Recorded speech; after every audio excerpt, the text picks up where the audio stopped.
Good evening, everyone.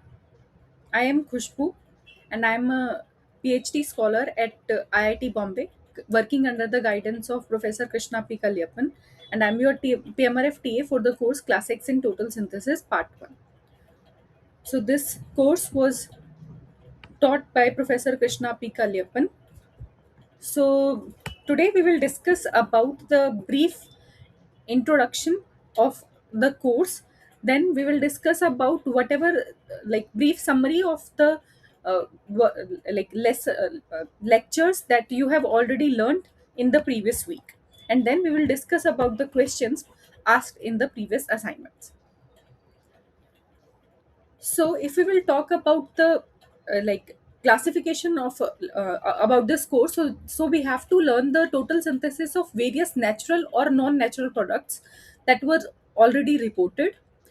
In this course we will learn about the classification of organic synthesis, then what are the technical terms that were used in organic synthesis, why do you need synthesis, how this synthesis originates, or how it is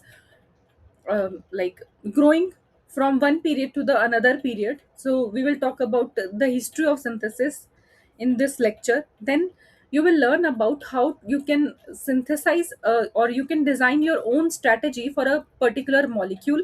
Then we will learn about the total synthesis already known in the literature. Then we will learn about the retrosynthetic analysis, how you will analyze a target molecule, how you will plan your synthesis based on that target molecule. And there are two type of synthesis known.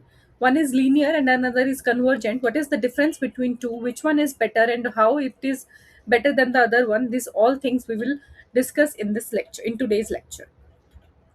So if we will come to the classification of organic synthesis, then we can say, so organic synthesis is basically classified on the basis of or is classified into two categories. One is target oriented synthesis and another is methodology based synthesis. So if we will talk about target oriented synthesis, then in that case your target molecule we are going to synthesize. So we have a target molecule in mind.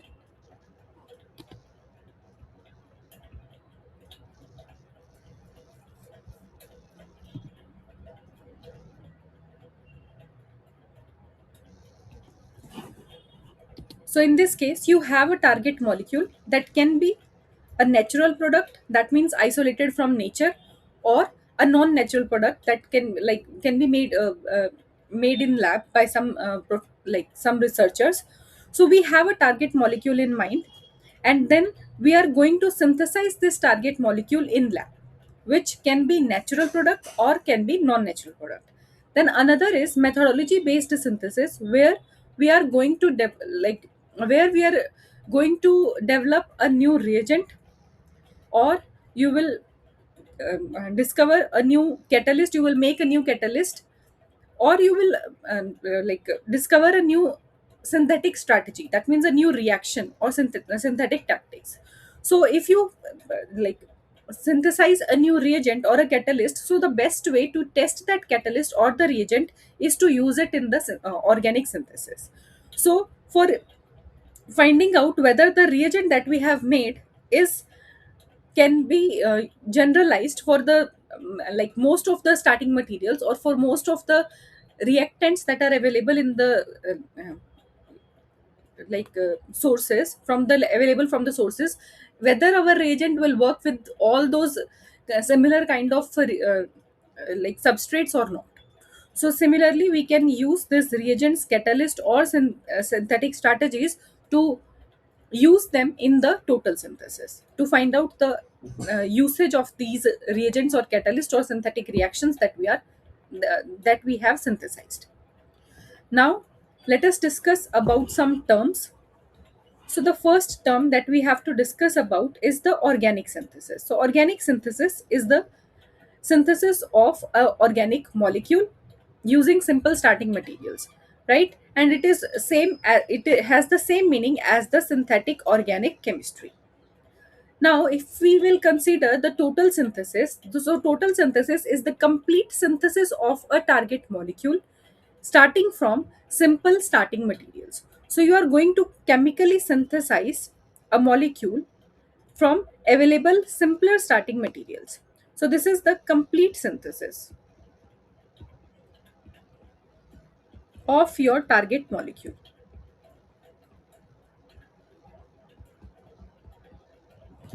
But when we are talking about semi synthesis, then semi synthesis means we have a advanced intermediate that was already available from a natural source or a non-natural source, and that advanced precursor we are converting to our target molecule. So in this case you have a given you are doing the synthesis of a given molecule, but the starting material that you are using is not the simple starting material. It is a advanced precursor related to that starting material. For example, when we talk about Taxol synthesis, so Becketin is a advanced precursor that was known or isolated from that same plant. And this pectin, if we are converting to Taxol, so this is known as semi-synthesis because we are converting an advanced precursor that we got from the natural source, and we are converting it into a more complex natural product, that is Taxol. So this is the semi-synthesis. Then what is meant by formal synthesis? So if you have a target molecule and we have an advanced intermediate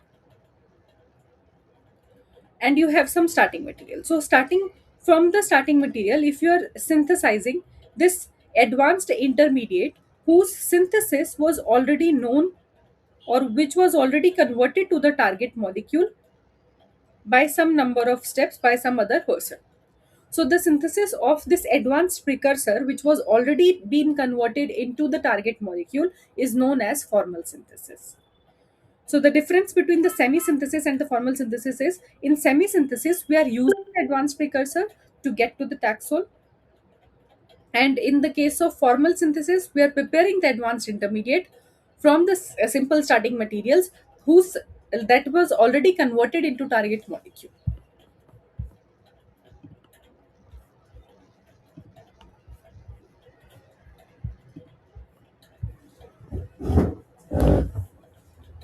Then we have partial synthesis. So the partial synthesis is the synthesis of portion of natural product. Just give me a minute.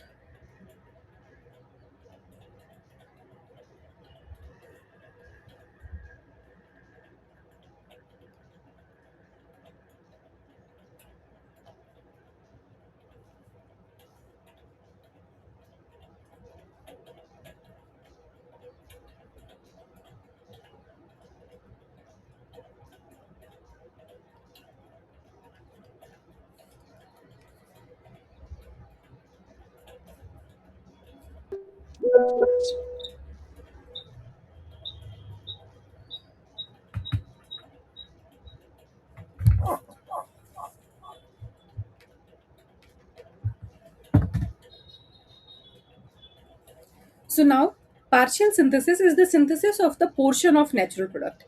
Um, like we have a target molecule and we are planning to synthesize this target molecule from the three fragments A, B, and C. So the synthesis of any of the fragment that we are going to use to complete the synthesis of the target molecule is known as partial synthesis. So here we are going to synthesize one of these fragments or one of these portion of the target molecule that we are going to use to complete the target synthesis of the target molecule. So this is known as partial synthesis. So I hope these terms are very clear. Then, if we are talking about the history of like organic synthesis, so the first organic molecule that was synthesized in the lab is urea by Wohler group in 1828. Followed by that, acetic acid was synthesized by Kolbe in 1845. Then glucose, that is the first molecule having chiral centers. So this is the birth of stereochemistry. After this, the chiral molecules were synthesized in lab. So This chiral molecule was synthesized by Fischer group in 1890.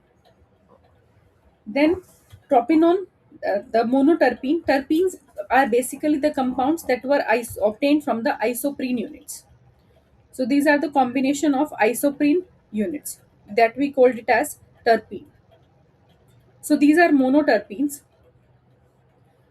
So the first monoterpene is tropinone, that was synthesized by Willstater in 1901, followed by Robinson in 1917. And then this is alpha terpinol, which was synthesized by Perkin in 1904. Then camphor was synthesized in 1903 by Compa group and by Perkin in 1904. Then various complex natural products, alkaloids, were synthesized by Woodward. This is the quinine. Then cortisone was synthesized by them. Then the very complex natural product strychnine, whose structure was not very easy to illustrate it, was synthesized by Woodward. Then penicillin V, the antibiotic drug, this is the beta lactam ring present here, responsible for the activity of this penicillin V as an antibiotic, was synthesized by Sishan group in 1957. Then E.J. Corey group joins the total synthesis this. So he synthesized various complex natural product in during his synthesis period, and the complex natural product that he synthesized is longiflorine, gibberellic acid. Then Woodward and Moser synthesized vitamin B in 1973 in lab, which is a very complex molecule, and no one thinks that this can be synthesized in lab, but he did. Then Taxol was synthesized by Nicholas group in 1994. So this is the brief history of organic synthesis, how complex natural products were synthesized, and in which year they synthesized. Now let us discuss about retrosynthetic analysis. So if we will talk about retrosynthesis, retro means reverse and synthesis means formation. So in forward synthesis, we have a starting material, we have reagent, and we are going to use them to get to the product, right? So we have a starting material, then some reagents we have, or some condition is there, C, this will give us the product B. So this is the forward synthesis. And reverse of this is known as retrosynthesis. So this is the break process of breaking down the target molecule into available starting materials by functional group interconversions or disconnection. So in the retrosynthesis, we are breaking our target molecule into available starting materials by doing functional group interconversions or disconnection. Disconnection is just the reverse operation for the forward reaction. So in forward reaction, we are treating our reactants with reagents to get to the product. In disconnection, we are disconnecting the product using some imaginary reactions that will work in the forward direction, that can work in the forward direction to get to the target, to get to the starting material. So this is the reverse operation to the reaction, and it is a imaginary cleavage of a bond to break the molecule into the starting material. And the disconnection arrow is shown as this one, which we will use for getting to the product. So if this is the forward reaction, so we want to write the retrosynthetic analysis for this product B. So we will write B, then we will put our disconnection arrow, and we will write the starting material A. So this is the retrosynthesis. Now, target molecule is the molecule that we are going to synthesize. So here B is your target molecule. Then functional group interconversion is the reaction. It can be a reduction reaction, it can be any oxidation reaction, or some substitution or addition reaction. Any such kind of reactions we are using in functional group interconversion. Then synthons are the fragments resulting from the disconnection. So if we have a bond between X and Y atom, then there are two ways to break this bond. Either we will break this bond homolytically, so we will get radicals, or we will cleave the bond heterolytically and we will get a cation and a anion. So these cations and anions are known as synthon. So these are synthon. And the real substrate for these kind of synthon is known as synthetic equivalent. So the actual substrate for the synthon is known as synthetic equivalent. For example, if we have here CH3I group and we are doing substitution. So if we will cleave this bond, this group will leave. So we have this CH3 positive and I negative. So for this CH3 positive, the CH3I is the actual substrate that is going to do the reaction. If we are doing any methylation reaction, for example. So here, this is the synthetic equivalent. And the charged species that is forming are known as synthon by cleaving. So these are your synthons. So this is how we will write synthetic equivalent and synthetic synthons. Okay, so synthons are the charged species that are formed after disconnection, and synthetic equivalent are the actual substrate for those charged species. Then there are two type of synthesis known.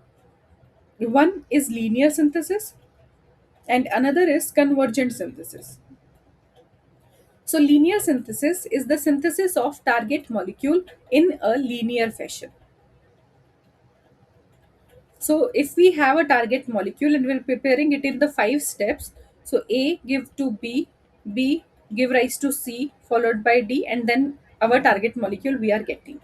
So this is like starting in the linear fashion from a simple starting material. We are preparing the advanced precursors and then get to the target molecule. So this is the linear synthesis.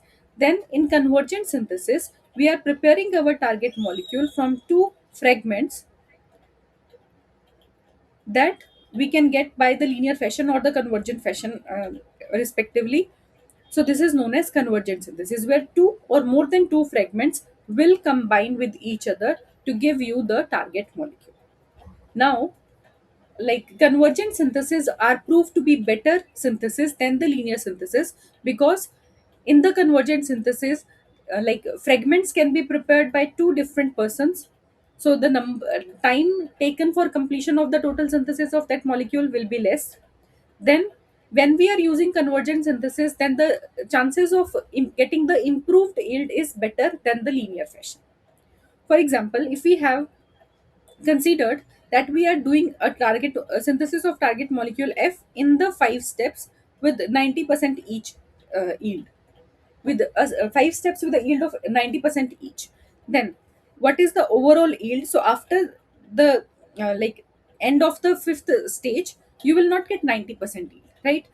And every step will not get 90% yield. So if we want to find out the overall yield of a reaction, how you will find out the overall yield? So this is the yield of the first step into yield of second step divided by 100, followed by same. So this will give you the overall yield of the reaction.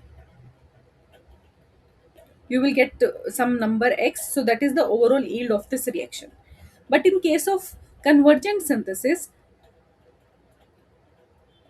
here you will find the yield of any of the like whatever the maximum number of steps in any of the fragment, that will become the part of the total number of steps in the convergent synthesis. So if we are preparing C in three steps and F in two steps, so this three, and here more five steps are needed, let us suppose, for completion of the total synthesis of G. So total eight step synthesis is known. Whether we are doing more two steps for the formation of like fragment F, but in the like while counting the total number of steps, that will not count. Okay, so this is the better way or to complete the total synthesis at like by saving our time also and by getting the good yield also. So this is linear and convergent synthesis. Then in the last this week, Sir talked about two total synthesis of two molecules having three membered ring. One is illudines and another one is Fr900848 molecule. So let us discuss about first the total synthesis of illudines M and C. Now, if you will see the structures of this illudine M and illudine C, so in this structure, you will see that there is a cyclopropane ring in both the molecules. Then we have a ketone. Then another oxygen functionalities are there. So when we wanted to synthesize a three-membered ring, so some methods we should be aware of. So some standard methods that are available to make the three-membered ring. First is the SN2 displacement of 1,3 beta diketone or beta keto ester. You have a beta diketone and you have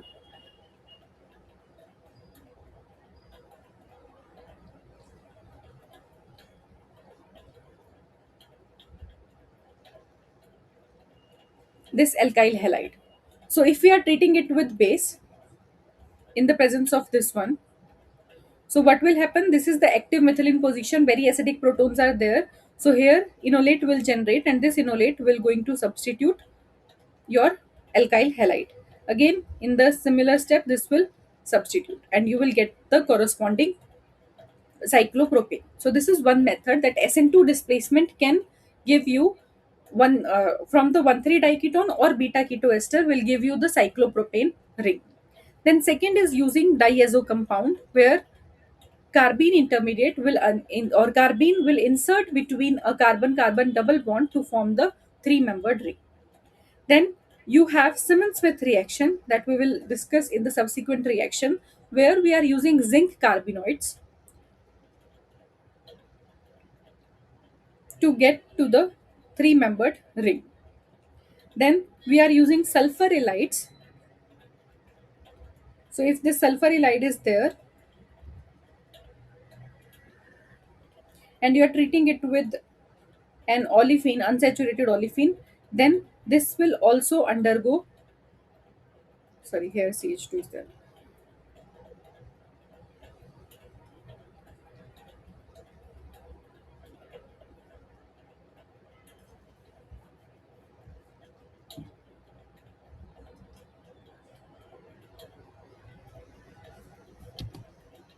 So this is the sulfur halide.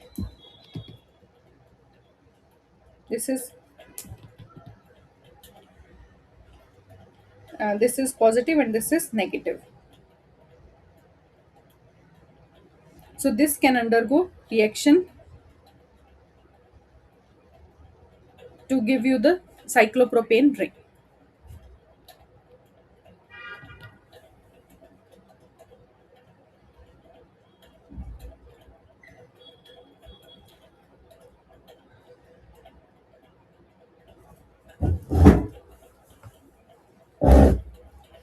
Then next we have, these are the other illumidines that are known.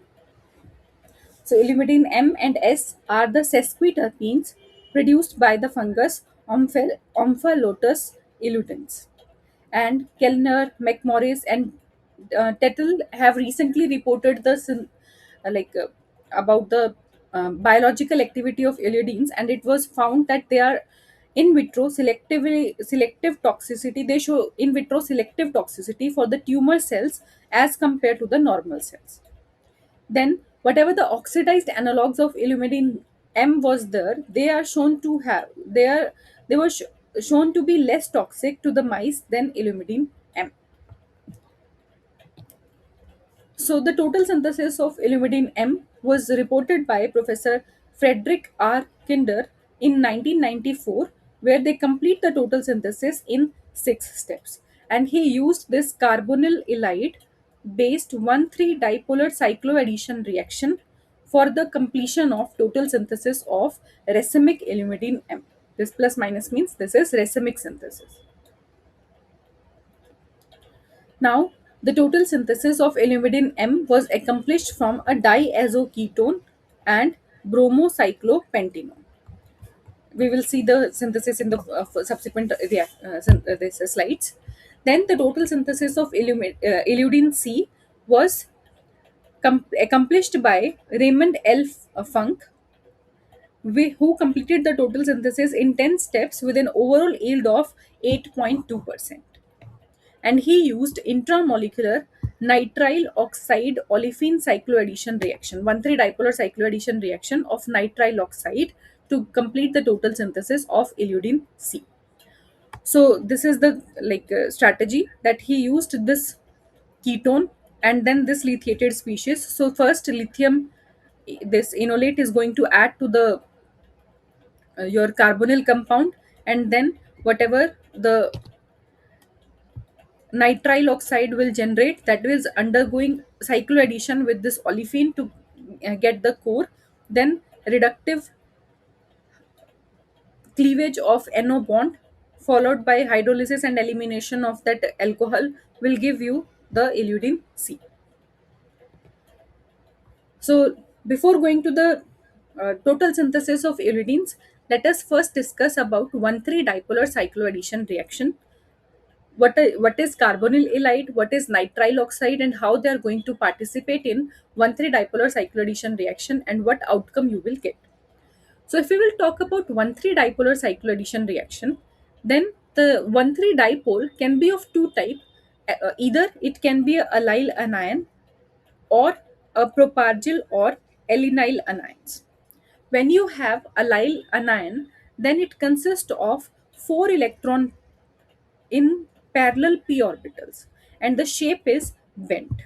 So this is the octet structure where we are showing one of the double bond, and then your positive and negative charge is at the adjacent carbons or adjacent atoms.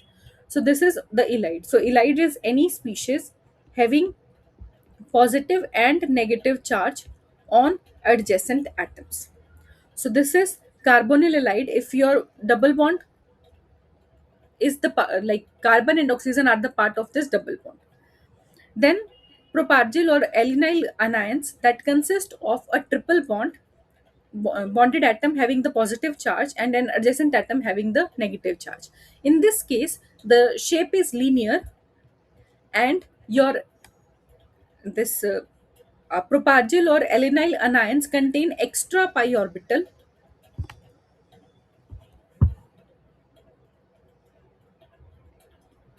in the 1,3 dipole. So now, if we will talk about carbonyl halides, so this carbonyl halides generally was known to be get from the diazo compound on treatment with your carbonyl compound. So we know that whenever we have a diazo compound and we are treating it with some transition metal, so carbene is going to generate. So your diazo compound on treatment with transition metal like ruthane, rhodium or copper, basically it will give you carbene. Now, carbene is electrophilic in nature. So, and your carbonyl carbon or carbonyl oxygen is nucleophilic in nature. So, this is going to react with the carbene carbon to form the negative charge at that position. So, that is how you will get this carbonyl halide.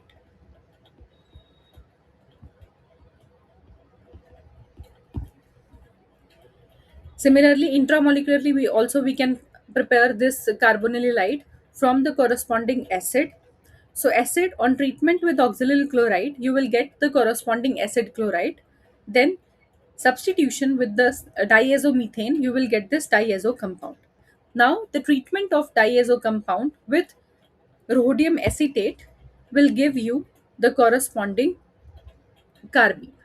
Now, once this carbene was generated, then oxygen will push the electron density, oxygen lone pair will attack this carbene carbon to generate this kind of carbonyl halide.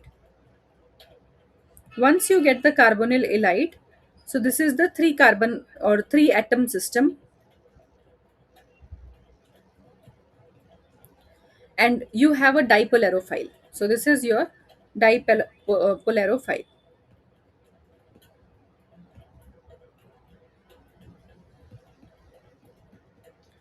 So now the carbonyl halide will react with dipolarophile to form a five membered ring.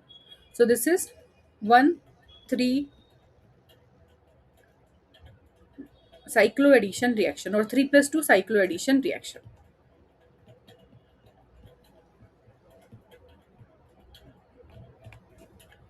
Okay, so from diazo compounds, first we are preparing the carbene. In situ, the carbene was attacked by the carbonyl compound to give you the carbonyl ylide. Then that carbonyl ylide is going to react with the dipole aerophile to form a five membered ring by doing a 3 plus 2 cycloaddition reaction. Then nitrile oxide we will get from the corresponding hydroxylamine.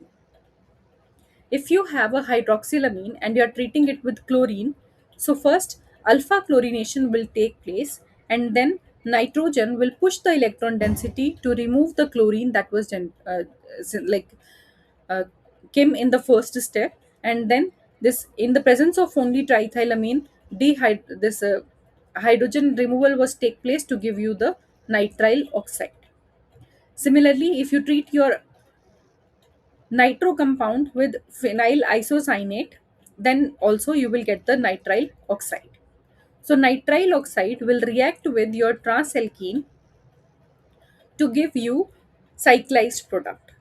Then this undergoes this NO bond cleavage in the presence of nickel. So this is reductive cleavage of NO bond,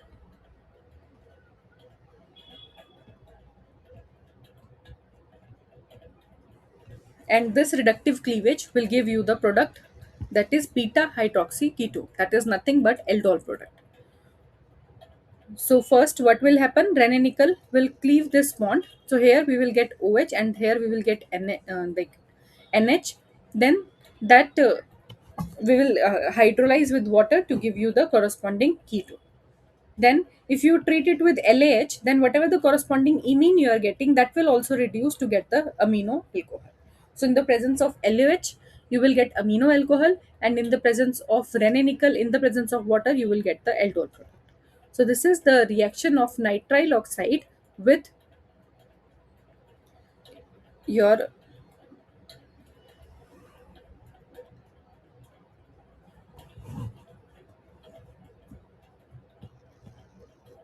alkene. Then we have,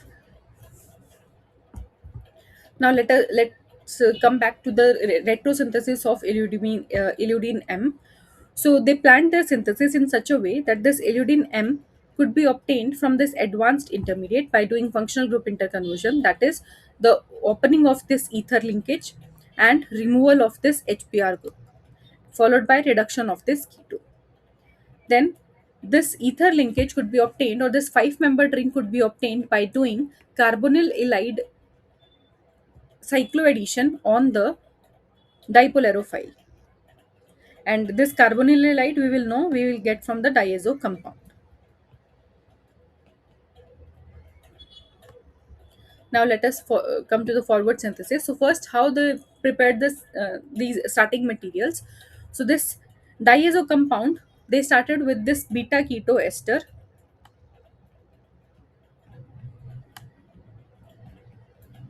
This beta keto ester, on reaction with KOH, it will abstract the proton. Enolate will generate. This enolate will react with your alkyl halide, and this leaving group will leave. Again, it will react on other carbon, and this another leaving group will leave. So you will get this cyclopropane ring.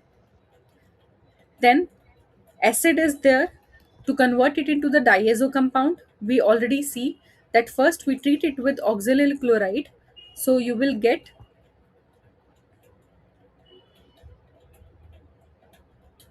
first acid chloride. So first you will get this acid chloride.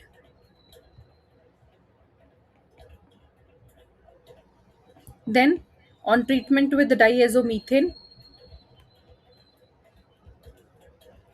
this will substitute the chlorine to get the diazo compound. Now for the synthesis of, or the sorry, for the preparation of other starting material, they started with this ethyl adipate. So this is ethyl adipate. On treatment with first with base, So what will happen here? Anion will generate, enolate will generate, and this will leave. So first we will get this beta keto ester. Then again on treatment with base and methyl lithium, sorry, methyl iodide, you will get base like NaH. This is active methylene compound, so here only it will abstract the proton and you will get methyl here. So this is how you will get this compound second. Then this on treatment with LAH, ester will reduce to give you the corresponding reduced product. So alcohol will reduce to give you the corresponding ester will reduce to give you the corresponding primary alcohol, and ketone will reduce to give you the corresponding secondary alcohol. Then if you treat it with tosyl chloride, then this primary alcohol will selectively get tosylated, and using LAH you can easily substitute this tosyl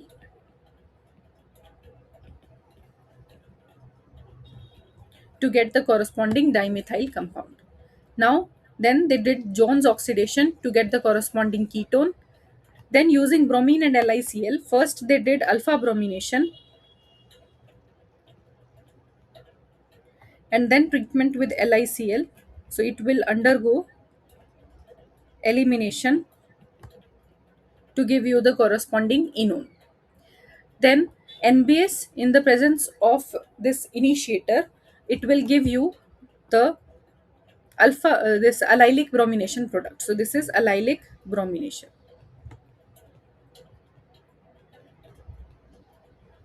and it is a radical reaction in the presence of heat. So after getting the two fragments, now they wanted to do 3 plus 2 cycloaddition of the carbonyl halide to give you the cyclized product.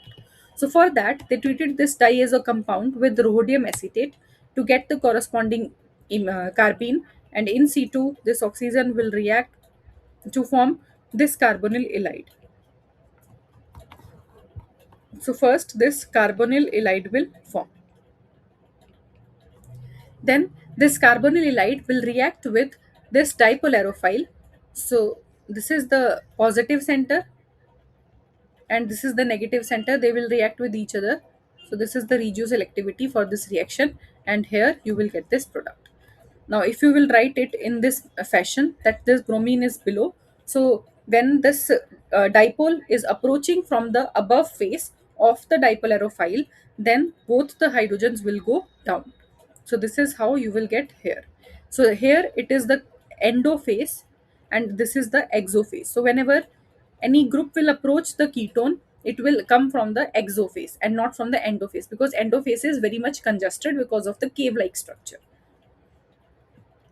Now, after getting this compound, when they treated it with methyl magnesium chloride, so this methyl grignard will attack from the exophase. So that's why this methyl is coming opposite to this bridge. Then using KOH and methanol, so they did this they abstract this proton from here, then this ether linkage will open to give you this alcohol, and in C2 this bromine got substituted with the methanol, so SN2 substitution, so that's why change of stereochemistry was observed. Then chromium trioxide and this H2SO4, they did oxidation of that secondary alcohol to get the corresponding ketone, and then LAH will reduce both the ketones to the corresponding alcohol, so they got this compound. Then NBase, they used um, previous groups used four-step procedure to convert it into illudin M, but they found that in the presence of NBS and pyridine, so allylic bromination and then elimination will give you the corresponding ketone. So one time this 5-membered ketone was formed and another is 6-membered ketone, and they separated it using column chromatography. So this the 6-membered ketone is the illudin M. So that's how they complete the total synthesis of illudin M. Now, if we will talk about retrosynthesis of illudin C, so this is the retrosynthesis strategy. So this illudin C, they plan to get it from the corresponding this cyclic N oxygen containing ring by cleaving it, and then remove, hydrolysis of the corresponding imine, and then removal of that OH. So then this five-member ring could be obtained by doing a 1,3 dipolar cycloaddition of the nitrile oxide, or we can say intramolecular 1,3 dipolar cycloaddition reaction of nitrile oxide with this alkene. And this nitrile oxide we know that we will get from the corresponding hydroxylamine. Then this compound they will get from the two ketone and lithiated species. So lithium enolate will react with your carbonyl compound to give you the addition product, followed by formation of nitrile oxide, and then addition to the alkene. So they start their synthesis with the preparation of starting material. So this is the two starting materials. So first they treated this enol TS enol ether with POBr3 in the presence of DMF. So this is Wilsmer-Hack reaction. So first DMF and POM3 will react with each other to give you this activated species, and this will react with this enol to give you the formyl addition product. So this is Wilsmer-Hack reaction. Then on treatment with hydroxylamine hydrochloride, your aldehyde will react with hydroxylamine hydrochloride to give you this hydroxylamine. This is the first fragment. Then they started with this 1,3 diketone, and treatment with that allyl, 1,2 dibromoethane in the presence of base will give you this compound cyclopropane ring. Then they reduce one of the ketone group selectively using this lithium aluminium hydride, and then on treatment of alcohol with PPH3 iodine imidazole. This is Apple reaction. So this will convert your alcohol to the corresponding iodide, and then DBU will take the proton from the less hindered side, that is only available proton that in this case here. So DBU will take this proton and this iodide will leave, so you will get the corresponding alkene. Now the two fragments is ready. Now they wanted to prepare the nitrile oxide and then do the addition. So for that, they treated it with tert-butyl lithium. So first, this lithium halogen exchange will take place, and here they will get the nitrile oxide. This deprotonation. So this whatever lithium halogen exchange was happening, that is going to react. So here this will form first lithiated species, and this is going to react with your carbonyl carbon to give you the corresponding allylic alcohol. Then using chloramine T, first what will happen? First you will get alpha chlorination product,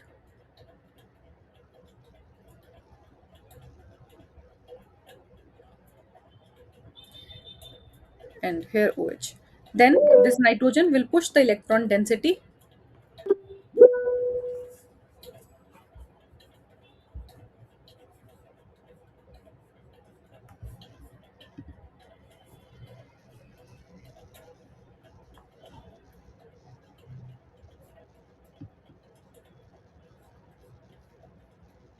so then this will push the electron density to form the nitrile oxide. So this is how this nitrile oxide was formed. Then this nitrile oxide will react with olefin to give you the corresponding cyclized product, 3 plus 2 cyclo addition product. Then for the completion of the total synthesis of illudine C, they did they treated it with Rene nickel in the presence of borane. So first this NO bond cleavage will take place, and then in the presence of water, that imine was hydrolyzed to give you the corresponding ketone. Then in the presence of methyl chloride, this was converted into mesylate, and then DBU will abstract the proton from here. This will leave to give you the illudine C. So that is how they completed the total synthesis of illudine M and illudine C. Now let us discuss about the total synthesis of FR 900848 molecule.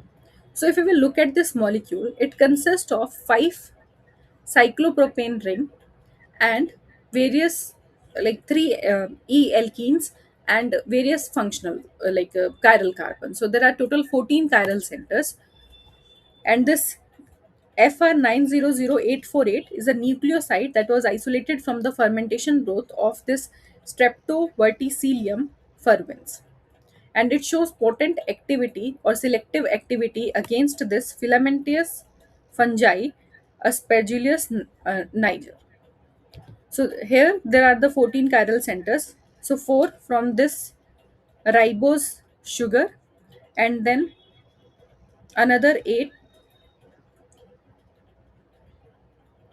sorry, another 10 from this side chain containing cyclopropane ring. So Barrett group synthesized this molecule in 1996. So he planned his synthesis in such a way that this first the amide and acid amine coupling will give you the corresponding amide. Then this acid he planned to get it from the corresponding alcohol by doing oxidation, homologation, and hydrolysis. And then this other alkene, he planned to get it from the corresponding ketal, and then this alkene he planned to get it from the corresponding aldehyde and ylide, phosphorus ylide, by doing a Wittig reaction. Now in this case they are using cyclopropanation reaction, but this is the chiral version of this reaction, not the simple cyclopropanation. So first, what is the type of cyclopropanation reaction we learned in the previous synthesis is this. They synthesized that cyclopropane ring from the 1,3 diketone by doing SN2 displacement reaction. Now in this case they are using Simmons-Smith reaction, which is using zinc reagent. So you have an alkene and you are treating it with diiodomethane in the presence of zinc copper couple. So you will get this cyclopropane ring. So what will happen first? This zinc is going to insert between the carbon iodine bond, and then zinc carbenoid will generate. So this zinc carbenoid will react with your alkene just like carbene is going to insert between the pi bond. In this case, this zinc carbenoid is going to insert between the pi bond to form a cyclopropane ring. So the mechanism is simple. The carbene transfer from the metal to the alkene without any free carbene being released. So here this carbene is going to form bond with the pi bond, and then your zinc iodide will release. So whatever the stereochemistry of the alkene you have started with, that will retain in this reaction.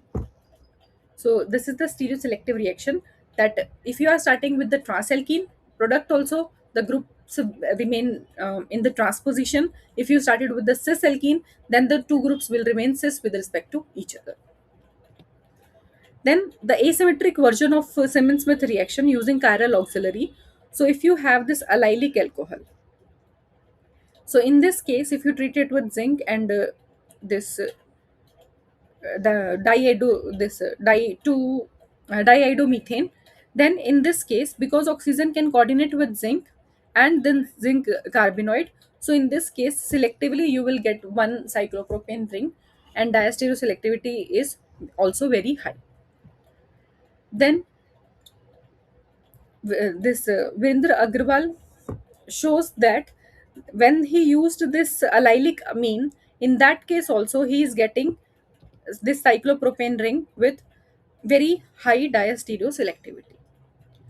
Then the Charette protocols for cyclopropanation, where he used amphoteric bifunctional ligands that was derived from this tetramethyl tartaric acid diamide, and this is acting as the chiral controller for the Simmons-Smith cyclopropanation. So in this case, this borane species he is using along with the zinc carbenoid to control the stereoselectivity or of the reaction, and the allylic alcohol will give you the one, or with good enantiomeric access, only selective cyclopropane ring. So how this worked? So this chiral dioxaborolane, it will react and the zinc, this hydrogen peroxide they are using to remove whatever the byproduct will form. So that hydrogen peroxide will remove the byproducts obtained from the borane, as in the hydroboration oxidation reaction. So in this case, This is the transition state where your borane will coordinate with zinc through this amide bond, and then the carbene this carbene will be inserted to the allylic alcohol position from the one phase only, and the other phase is not allowed. So now coming to the synthesis. So they started their synthesis with the preparation of the starting material. So they started with this diethyl tartarate, where this OH is there. Then this diethyl tartrate, they that diol they protected using acetone in the presence of some acid. So they will get this ketal. Then using LAH, they reduce this ester groups. So once this ester was reduced to the diol, they selectively protect one of the ester group using TBSCl by controlling the equivalent of this reagent.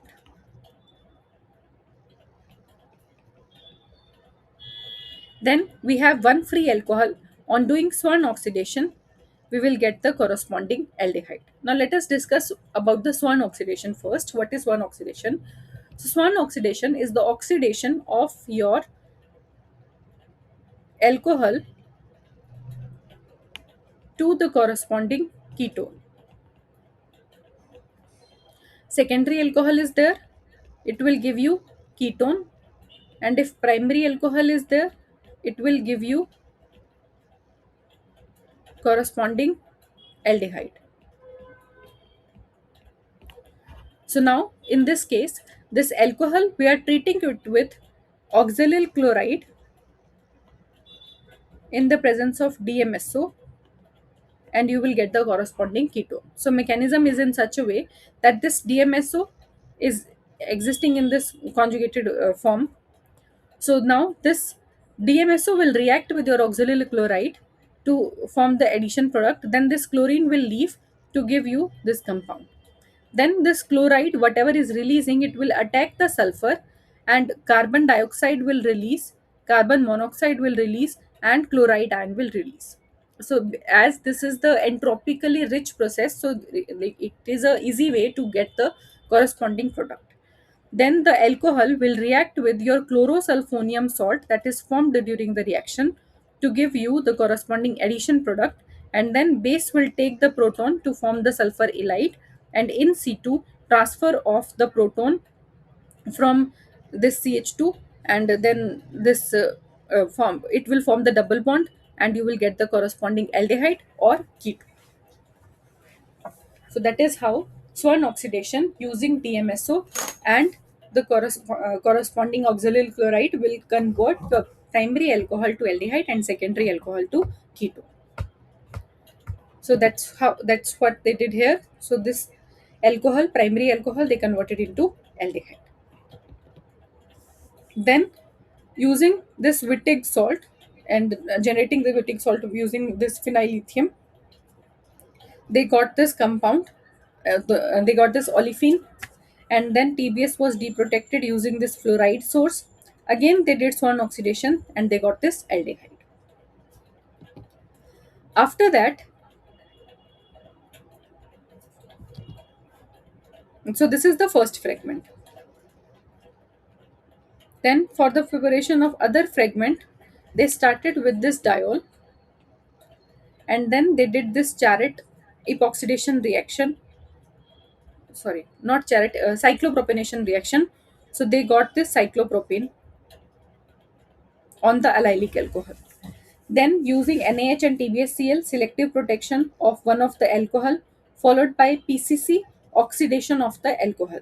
So using PCC, they oxidized the alcohol, and then using Wittig salt, they treat it with Wittig salt to get the corresponding EZ ratio of 19 is to 1 of this alpha beta unsaturated ester. Then ester was reduced using Dibel-H to get the corresponding alcohol. Again they wanted to do the epoxidation, that's why they prepared this allylic alcohol, and using this same borane dioxoborylene, so they did this cyclopropionation. Now they wanted to remove this OH group, free OH group, so they convert this into thiophenol, and then using oxone converted into sulfone, sorry, the oxidized that sulfur, and then Using Ren and nickel, they wanted to do the elimination of this group, but that is like, the reaction was not found to be successful. So they changed their plan. They have this diol, so they did oxidation of both the alcohols using PCC, and then did Wittig reaction. So they got the mixture of this EE and EZ alkene. Whatever EZ alkene was there, using this thiophenol and this lithium titanium species, they convert into EE bond. So this is the method, good method for converting or isomerizing your Z double bond to the E double bond. So that's how they were getting EE double bond. Then they reduced esters using dibel H, and then they did this cyclopropanation reaction. So that's how they got this 4 cyclopropane ring. Then one of the alcohol was protected using TBSCl, and then another was oxidized using PCC, and then they did this Horner Wadsworth Emmons Wittig reaction to get the corresponding E alkene, and whatever EZ alkene was there, so, that also they converted into EE alkene by treating it with this thiophenol and lithium titanium complex.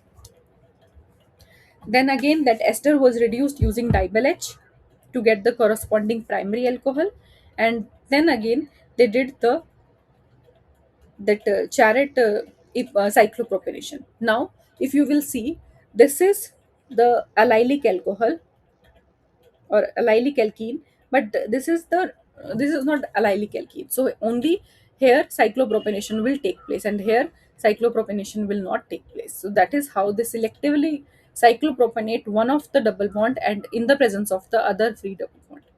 Then for removal of this phenol, that hydroxyl group, they treat it with this um, tributyl phosphine, and in the presence of this thiophenyl species. So they got this thiophenol group here. Then in the presence of reninical, this got removed. So they got methyl here. And then TBS was deprotected using this fluoride salts. Again, PCC oxidation followed by Wittig reaction will give you now this alpha beta unsaturated ester. Again, that Ez isomerization was done using thiophenol and this lithium titanium species. Then ester was hydrolyzed using this KOTMS to get the corresponding acid. Now acid is ready. We want the nucleoside that we can do acid amine coupling. For that, they started with this ribose unit sugar, and they did the methylation of this primary alcohol. Then substitution with sodium azide, they got this azide here, and then reduced this using palladium black, so they got the corresponding amine. Now for getting completion, for get the nucleoside, they just wanted to deprotect this ketar, that they did using 80% acetic acid under reflux condition. Whenever you have a secondary acetonide group, that will go under reflux condition, and primary acetonide group will go in the at the room temperature only. Then they got this compound amine. Now they just wanted to couple this acid with that amine, so that was done using this phosphorus chloride, and they got the corresponding target molecule Fr900848. So that is how they complete the total synthesis of Fr900848 using nitrile oxide cycloaddition reaction, and then followed by Charet's protocol for the cyclopropionation reaction. So this is the overall summary of this last week reaction, where we first started with the basic terms that are used in the organic synthesis. Then we discussed about linear and convergent synthesis. Then we discussed about cyclopropionation reaction, how one can form cyclopropane group using disonium salts, then using 1,3 diketones, or using Simmons-Smith reaction or Charet cyclopropionation reaction. And then we discussed about two natural products, illumidine M, illumidine C, and Fr900848, whose total synthesis was already reported. Now let us discuss about the week 0 assignment questions and try to solve them.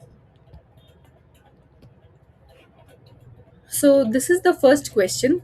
We have to find out the correct structure of monoterpenes, camphor and alpha pinene respectively.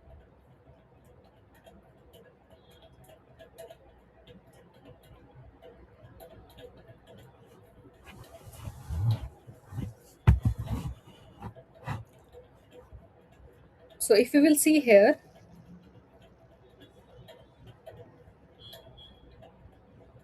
this is memory based question. So this is the actual structure of camphor, and if you are talking about pinene, so this is the structure of pinene, sorry, alpha pinene. So the correct option is first and fourth. So this is the structure of camphor, and this is plus alpha pinene and minus alpha pinene based on the stereochemistry of that cyclobutane ring or bridge. So the correct option for this one is first and fourth. Now, in the second question, they ask you that which one of these starting materials will give you this corresponding product. So in this case, they are here you have an alcohol, and they are treating it with NOCl in the presence of pyridine, and then treating it with hydronium ion, followed by Swan oxidation reaction. So first of all, we have to think about which reaction they are talking about. So they are talking about Barton reaction,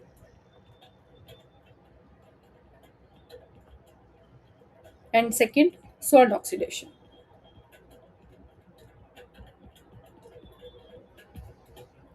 Now let us discuss about the mechanism of these two reactions, and then we will move forward. So this is Barton reaction, where in the presence of NOCl and pyridine, your alcohol will react with NOCl to form this nitrite species.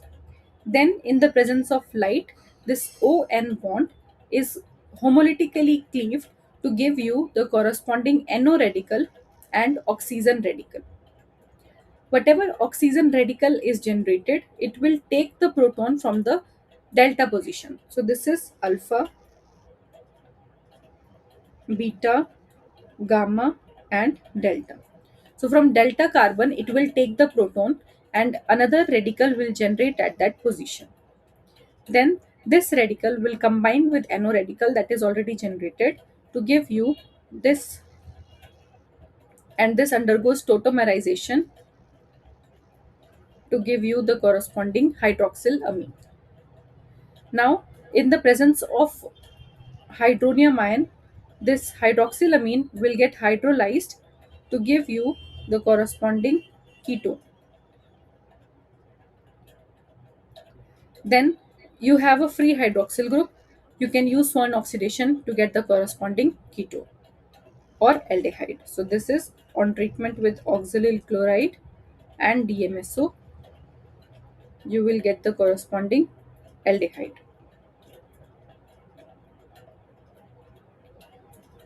So this is the reaction. Now we have to find out among the following which one will give you this product. So let us start writing product for them first. So in the first case, if we will see,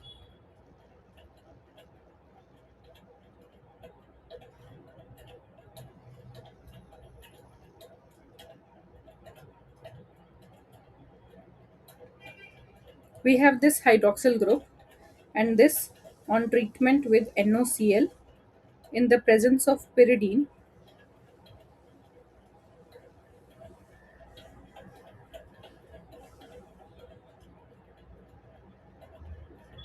So what will happen here? You will get O and NO.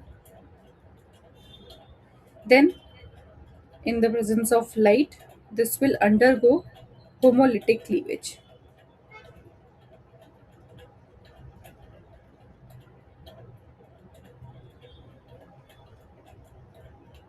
So once homolytic cleavage will take place, so this will form O radical and NO radical will release. Now this is alpha, beta, gamma, delta. So here it will take the proton, and radical will form at this position, at the delta position.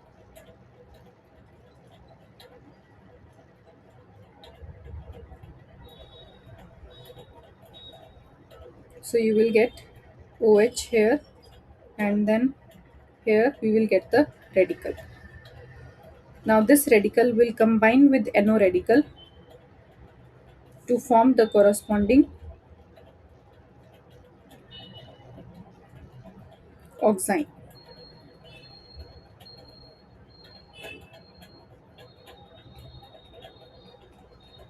Now this can undergo tautomerism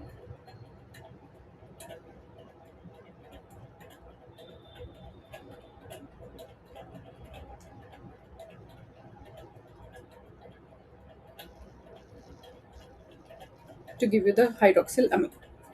Now if you treat it with H3 positive hydronium ion, so it will undergo hydrolysis.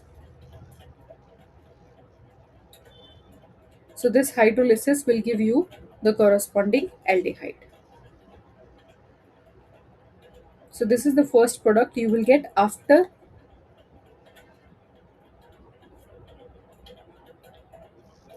Barton reaction. Then again you treat it with oxalyl chloride and DMSO, that is Swan oxidation condition.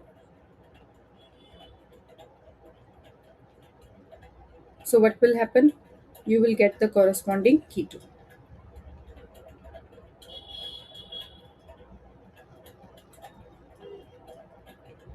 So the correct option is option A. Now, how we will eliminate the other options? So first, in this case, you have a hydroxyl group. So if we will get the oxime there, then we can get acid, but aldehyde will not form. Then, in this case, your hydroxyl group is alpha.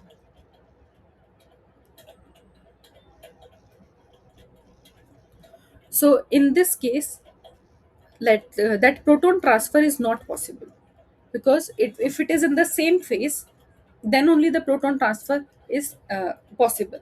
In this case the proton transfer is not possible, so that radical at the delta position will not form. That is why is not the correct option. So the correct option for this question is option number 1. Now let us discuss about the next one. So now the correct match for the structures of natural products in column 1 with their names in column 2. So the first structure is for menthol. Second one is nicotine. Then we have morphine, and the last one is limonene. So A is corresponding to 4, B corresponding to 2, C corresponding to 1, and D corresponding to 3. So this is menthol, then we have nicotine, we have morphine and limonene. So this is option C.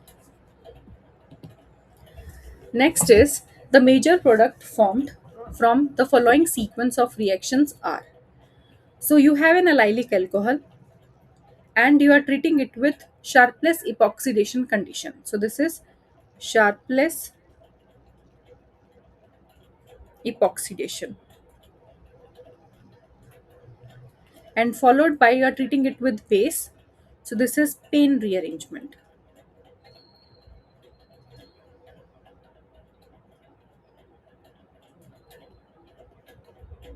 So first we will find out what is Sharpless epoxidation and Payne rearrangement, and then we will try to solve this question.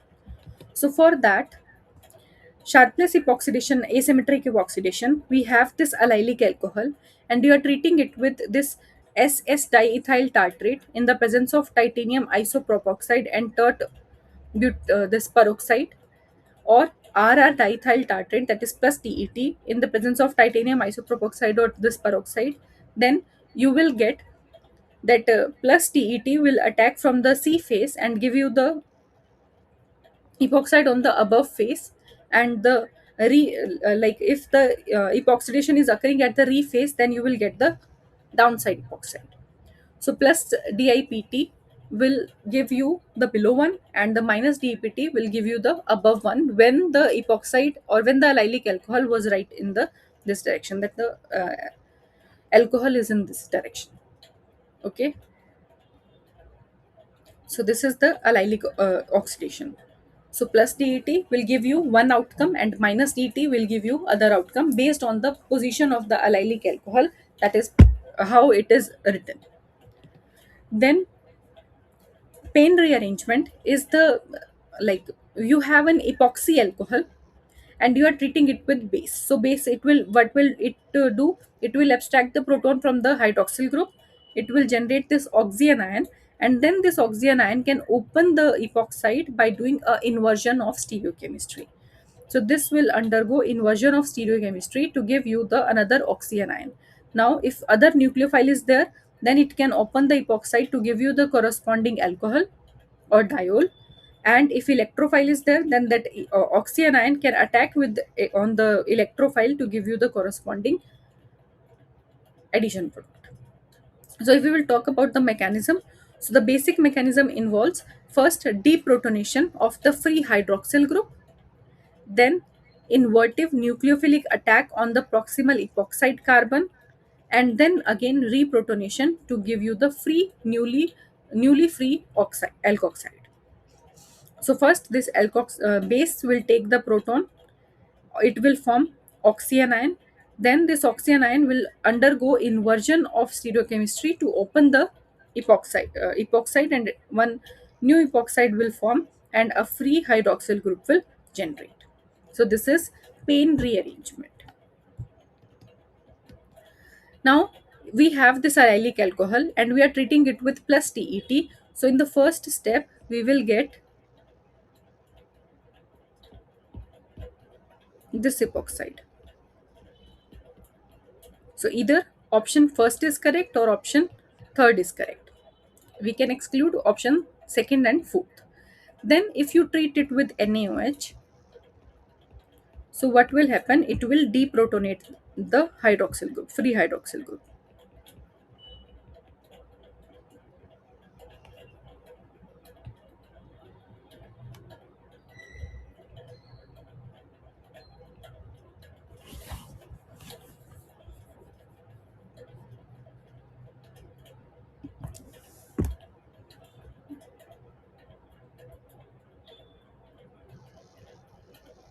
So this will form O negative.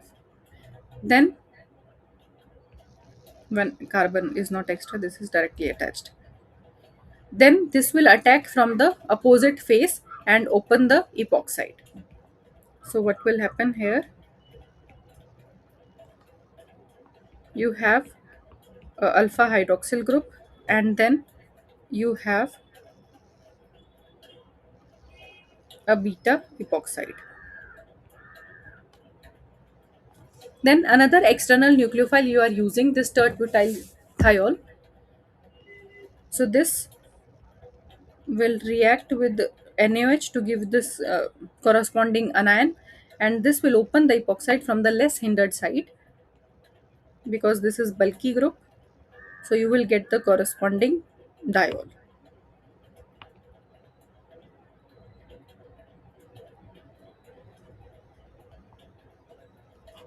So the correct option is, it will not react from the more hindered side, but it will react from the less hindered side. So this is not the correct option. Correct option is option C.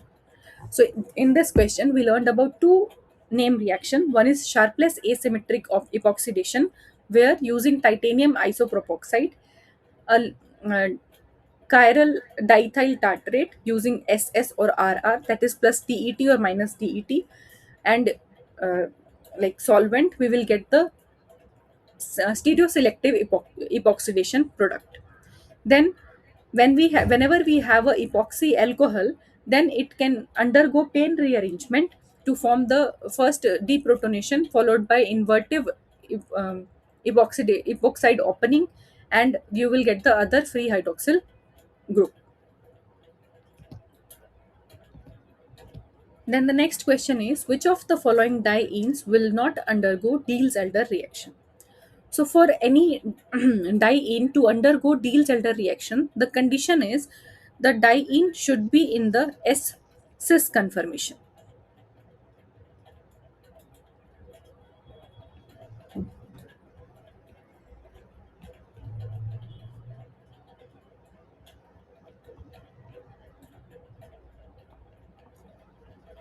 So if we have two dienes, then this the rotation about the single bond is possible. So this is S trans and this is S cis. S is the S represents sigma bond. So rotation about sigma bond. So we have to find out the dienes where this rotation about sigma bond was restricted. So if you will see this first example, in this case, like all the examples consist of diene only, but here this is the one is exo double bond and one is endo double bond. So in this case, they always remain in the trans position. So they will never come in the cis position. So this will not undergo Diels-Elder reaction.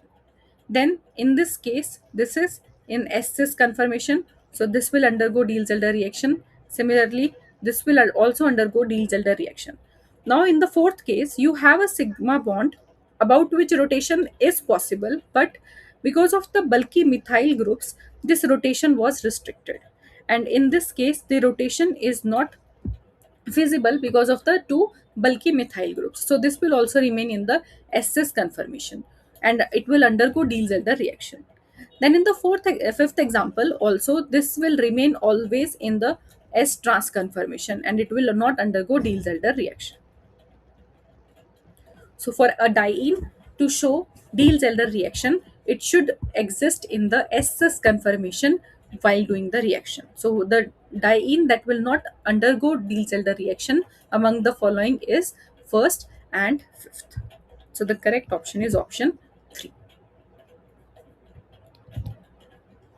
Next you have quinoline and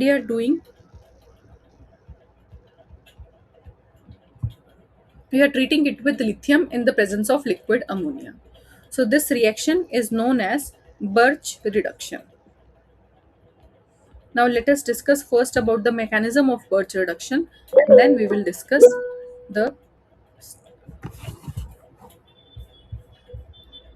will discuss the questions.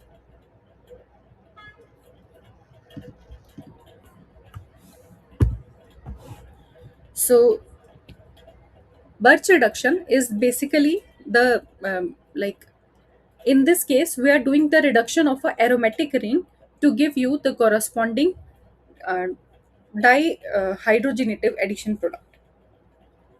So in this case we have a solution of sodium in liquid ammonia. So you have lithium and liquid ammonia.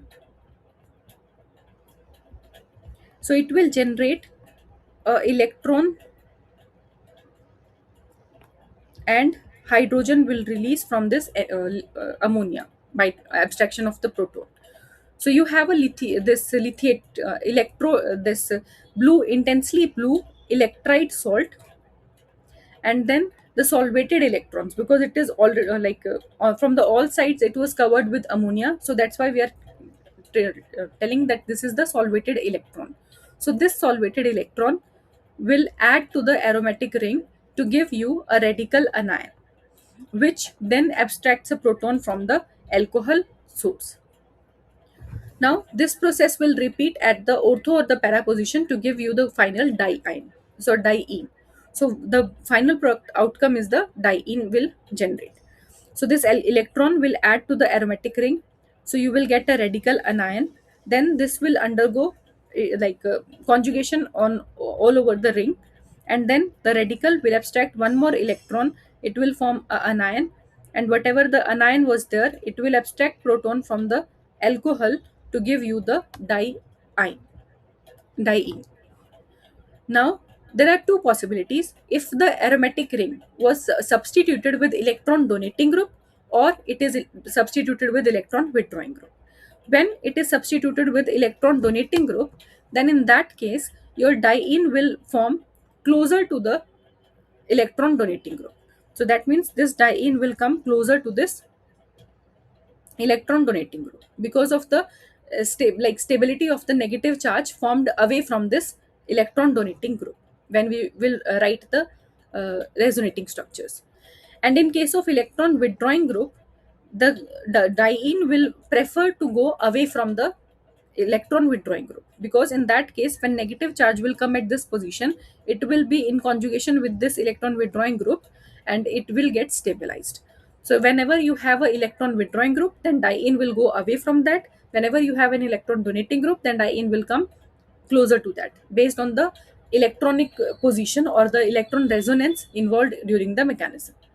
So donors tend to include the orthoprotonation, and electron withdrawing substituents tend to induce the paraprotonation.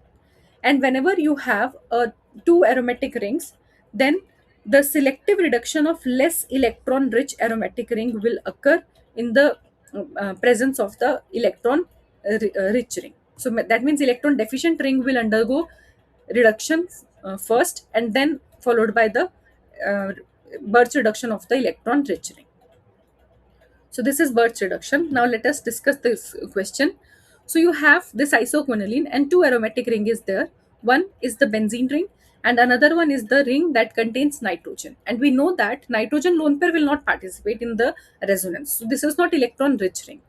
This presence of the electron withdrawing group here will make this ring electron deficient, or this ring is less electron rich. So that is why this will undergo a reduction and aromatic the benzene ring will remain intact. So you will get this product after reduction. So this is the correct product. Full reduction will not take place. Benzene ring will not reduced in the presence of electron deficient ring. So the correct option is option first. Then you have pyridine and you are treating it with NaNH2, or you have isoquinoline and you are treating it with NaNH2. So this is the reaction named as Chichi-Babin reaction.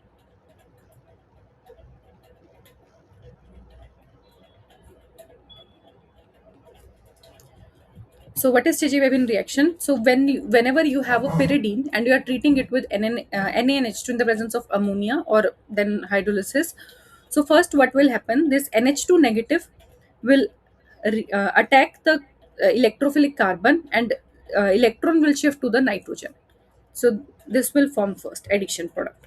Then after the loss of hydride, you will get the NH2 substituted pyridine. Similarly for isoquinoline. If you have quinoline, then the second position is most reactive because of the, so here NH2 negative will attack the this carbon, second carbon, and you will get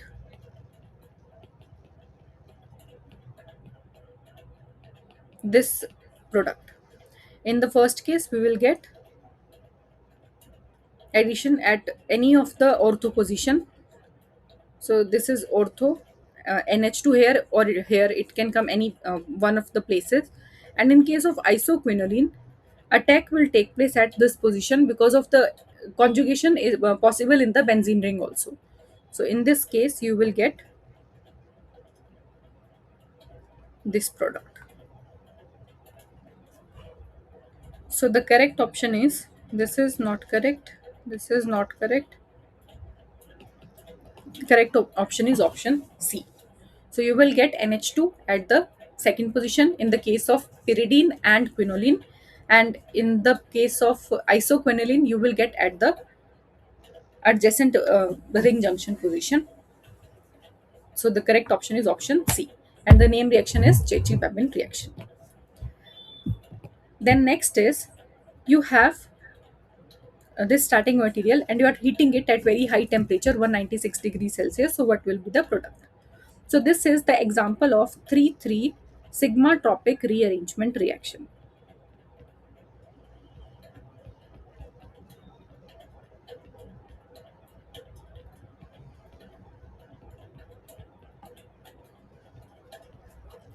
So how this reaction will happen?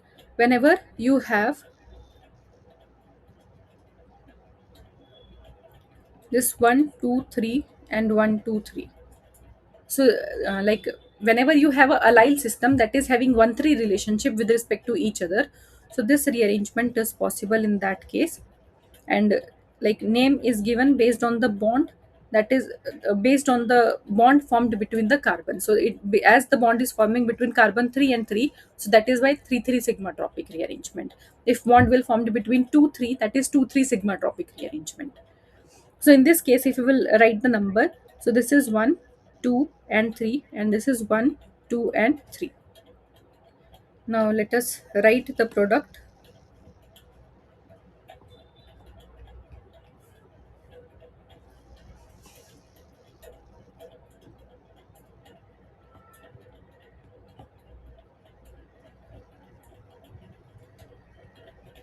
So here this will come here, this will go here, and this will come here.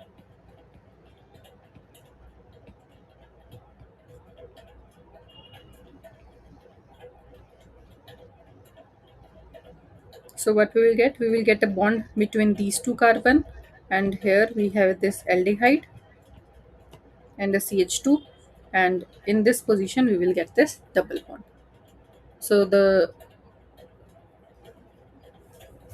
correct option for this one.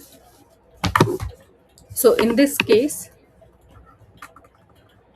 now whenever the group will deliver, it will come opposite to this methyl stereo center to like not come into the steric repulsions of that methyl group. So that's why the transfer will happen away from the group at the junction. So that's why the correct option is option B. In this case, one group, one carbon is less. This is not correct. This is not correct. So this is option second. That is 3 3 sigma tropic rearrangement reaction. Now, in the following equilibrium, conformer P is more stable than conformer A when the R group is. So, whenever you have a cyclohexane ring, then there are two positions for that. One is the axial position, that is perpendicular, and other is in the plane, that is equatorial position.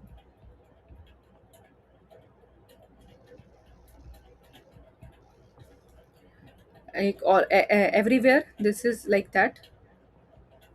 You have a axial position, equatorial position, axial position, equatorial position, equatorial, axial. So this is axial, equatorial, axial. Sorry, this is equatorial, axial. This is axial, equatorial, axial, equatorial. So whenever you have the conformer and you want B conformer as the major product, so when you have bulky group, so bulky group always prefer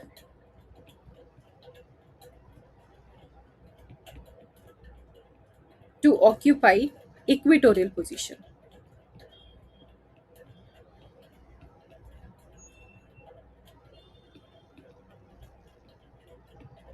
Why is that so? Because if you have equatorial like this bulky group at axial position, then it will undergo 1 3 interaction, and this bulky group will be in the repulsion with this 1 3 diaxial interaction. So this is 1 3 diaxial interaction, and this will make this conformation less stable. So here, because of this repulsion, this is not possible, like this is not favorable. So if you have methyl, methoxy, bromine, and fluorine, the smallest atom in these case is the fluorine. So like there are two explanation for this, that your fluorine was stable in this case, and it will not undergo interaction 1 3 diaxial interaction with this, because it can undergo that it will exist in the that dicationic form and undergoes hyperconjugation also. So fluorine, first, it is of small size, so that's why it is more stable at the axial position among the other three. And second one, it can stabilize the conformation by participating in the hyperconjugation reaction, hyperconjugation. So the correct option is option second. Then next is, we have this allylic epoxide, and then you are treating it with methyl dimethyl or this Gilman reagent, followed by zinc copper couple and CH2I2. That is the condition for the cyclopropagation. So now in all the cases you have a fixed stereochemistry for the OH. Like this alcohol is above in all the cases. That means whenever the epoxide is there, that is above the plane. So if you will write epoxide above, and there is the allylic alcohol. Now, whenever you have this Gilman reagent Me2Culi, so it will undergo Michael addition. That means 1,4 addition.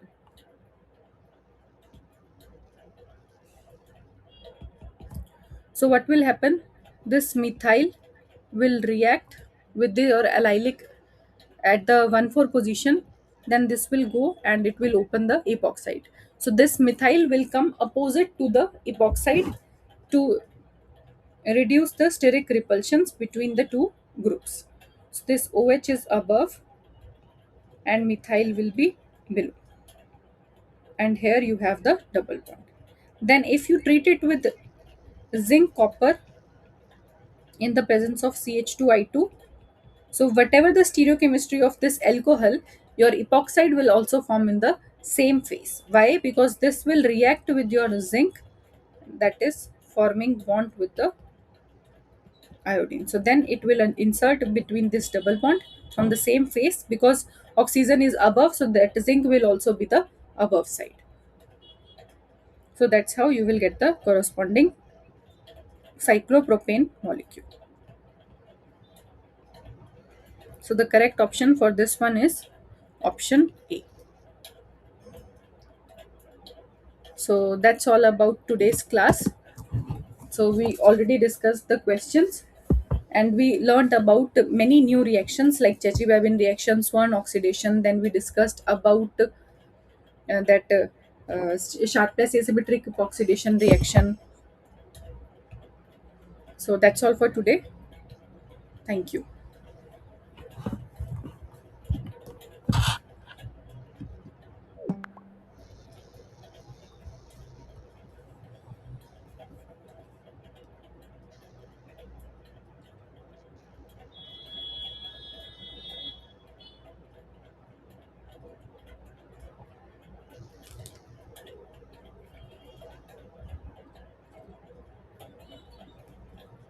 Hello. Hello. हाँ बोले ना। आपका call आया था। अच्छा नवरंग से बोल रहा आपने कुछ क्लास चेंज करने के लिए किया था ना? हाँ जी, हाँ जी। हाँ रेडी है वो। ओके, हम लोग कल आके लेंगे।